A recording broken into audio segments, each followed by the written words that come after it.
नमस्कार दोस्तों, एक बार फिर से आपका झाबुआ पोस्ट के एफबी लाइव में स्वागत है। हम एक खास खबर लेकर झाबुआ जिले वासियों को लेकर आए हैं कि इंदौर कमिश्नर आकाश त्रिपाठी ने एक चेतावनी जारी की है इंदौर संभाग के सभी जिलों के लिए, जिसमें झाबुआ भी शामिल है।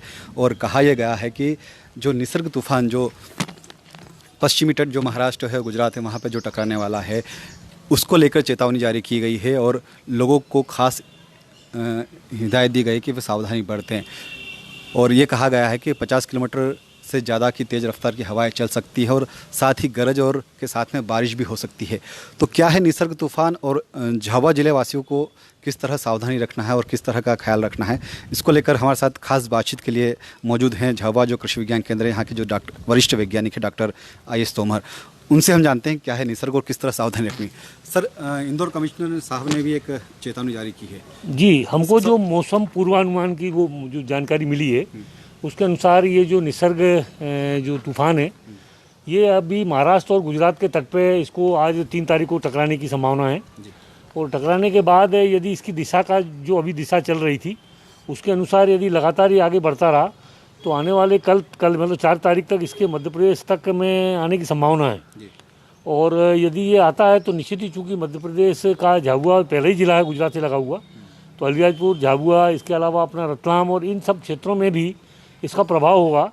इसका इतना प्रभाव नहीं होगा बुरा जितना कि हमारा जो महाराष्ट्र में काफ़ी बारिश हो रही है और गुजरात तट पर यदि टकराने से, क्योंकि वहाँ की जो स्पीड है वो करीब 100 किलोमीटर और उससे ऊपर रहने की संभावना है, आशंका जताई गई है। इसके अलावा यहाँ पर तो आते आते ये माना जा रहा है कि बारिश तेज़ काफ़ी हो सकती है और ये कहा गया है करीब 2-3 इंच तक बारिश हो सकती है। तो बाकी वैसी नुकसान की आशंका वो तो कम है, परंतु वहाँ एक चीज़ ज़रूर है कि जो लोग अपनी फसल लगाए हुए हैं उनकी फसल में अभी सिंचाई वगैरह नहीं दें। दूसरा, जो फसल लगी हुई है उनकी कटाई कर लें। इसके साथ ही साथ जो फसलें वगैरह बाहर रखी हुई हैं जैसे खुले में, कई जगह हम देख रहे हैं कि मध्य प्रदेश में अभी तक प्रिक्योरमेंट चल रहा है और गेहूं वगैरह फसल लगे हुए हैं, तो निश्चित ही उनको तुरंत हटा लेना चाहिए या उसको ढक के पानी की व्यवस्था कर देनी चाहिए। नहीं तो ये क्या होगा कि यदि बारिश बढ़ जाती है तो ये पूरी फसल जो रखी हुई है, अनाज, वो पूरा ख़राब हो जाएगा।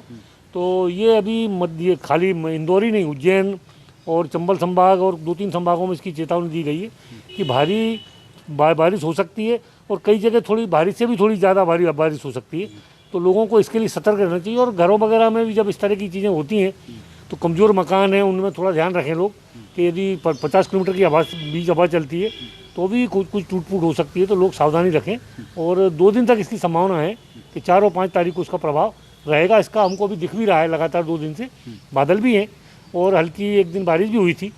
तो ये प्रक्रिया, इसी का प्रभाव ये लगातार चल रहा है, क्योंकि अभी मानसून तो केरल से स्टार्ट हुआ है। जो हमारा जो हिंद महासागर जो बंगाली खाड़ी जो आता है, ये अरब सागर से जो उठा हुआ जो निसर्ग है उसी का प्रभाव अभी यहाँ पर दिखाई दे रहा है। और इसी वजह से जो 2-3 दिन अंचल में जो बारिश हुई है। जी हाँ। और अभी भी जो संभावना बनी हुई है तो वो इसी पे आधारित है कि यदि इसकी दिशा इधर होगी, जिस तरह भी चलता जाएगा वहाँ बारिश होगी और कई जगह कम और कई जगह भारी और बहुत भारी बारिश भी हो सकती है।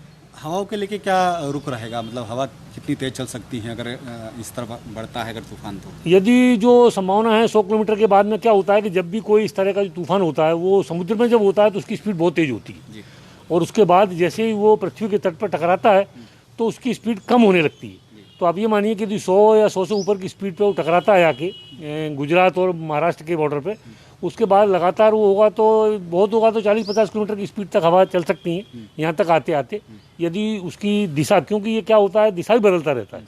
पिछले 2 साल पहले भी एक बहुत बड़ा तूफान उठा था, परंतु बाद में उसने दिशा बदल के और पाकिस्तान की तरफ चला गया था। तो अभी ये संभावना व्यक्त की जा रही है कि यदि ये आएगा तो यहाँ तक आते आते 40-50 किलोमीटर की स्पीड तक हवा आ सकती है और पानी बरस सकता है। मतलब हवा रही 40 किलोमीटर जी, पानी बरस, यदि वो सब दिशा सब कुछ ठीक रही, उसी दिशा में चलती रही तो। अब आखिर सर एक्सपर्ट व्यू क्या करना चाहिए लोग आखिर, मतलब बहुत संक्षेप में? नहीं, चूँकि अभी इस समय फसलें खेतों में तो कुछ ज़्यादा है नहीं और लोगों को मतलब अभी बारिश जो होगी उसका एक फ़ायदा उठा सकते हैं कि बारिश के बाद में अपनी जुताई करके खेतों को तैयारी कर लें, क्योंकि अभी मानसून आने में समय है।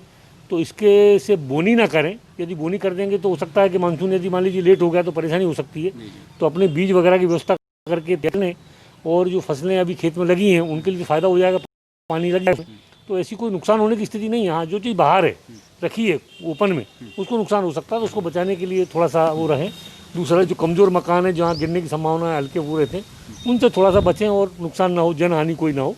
बाकी दूसरी हानि को तो अपन एक बार बर्दाश्त भी कर सकते हैं, तो ये मतलब सलाह है। अगर आने वाले दिनों में अगर तेज बारिश भी हो तो किसान उसे मानसून ना समझे, मतलब बिल्कुल बिल्कुल मानसून ना समझें और इसको तैयारी के रूप में लें। मतलब इसके आधार पर वो अपनी खेतों की तैयारी वगैरह कर लें और बोनी तो तभी जब मानसून रेगुलर आए उसके हिसाब से ही फिर बोनी की तैयारी करें और उसके बाद ही बोनी करें, तो उसके हिसाब से अपना काम कर सकते हैं।